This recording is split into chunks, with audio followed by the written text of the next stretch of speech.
гарч яахаа үзүүлж байна.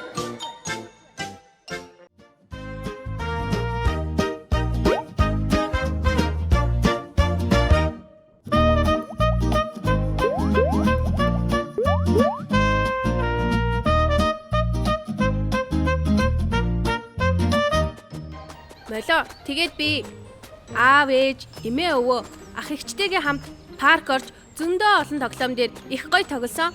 Тэд нар чиний ямар хамаатан гэсэн үг илээ? Чамд яаж тайлбарлагдгийг билээ бэз. Мэдээ. Хурдаад. Күн. Ураа! Би чамд зурж үзүүлье. За.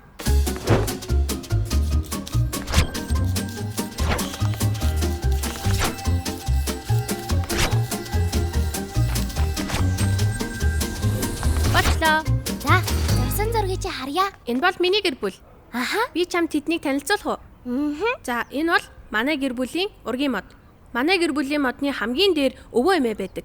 Тэд манай аавыг төрүүлсэн. Харин аав ээж хоёр маань ихч. Тэгээд намайг төрүүлсэн.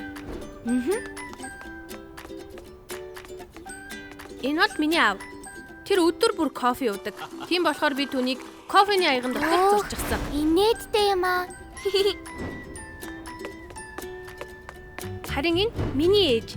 Тэр надад бүхнийг хийж өгдөг.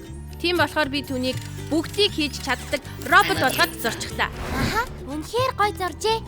Вау! Эд нар хийм бэ? Миний эмээ өвөө. Тэд миний дуртай юмнуудыг ханаас ч юм гаргаад л ирдэг. Тийм үү? Тэд яг л элчин шиг шидтэй. Гоё юм аа. Тэгвэл энэ утаснаас жижигхэн юм бэ? Миний эгч.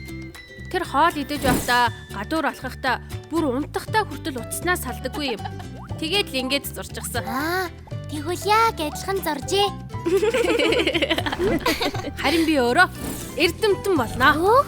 За, ингэж боллоо. Бид гэр бүлийнхээ хин нэгнийг гуниглахад нь аргадаж тайвшруулдаг. Бас нэг нэгнийхээ баяртай үйл явдлыг хамтдаа тэмдэглэж бүхнээ хаваалцдаг. Гэр бүл гэдэг нь нэг нэгнийг хайрлаж халамжилдаг хүмүүсийг хэлэх нэ. Болгоомжтой. Яна, устаарай. Цаашаа. Яваач чи. Баярлалаа дөлөө. Чи намайг аварлаа. Өнөөдөр хөвчлөлтэй өдөр байлаа шүү. Тэгэлгүй яах юм байлаа. Боловсролыг дэмжигч B&B Construction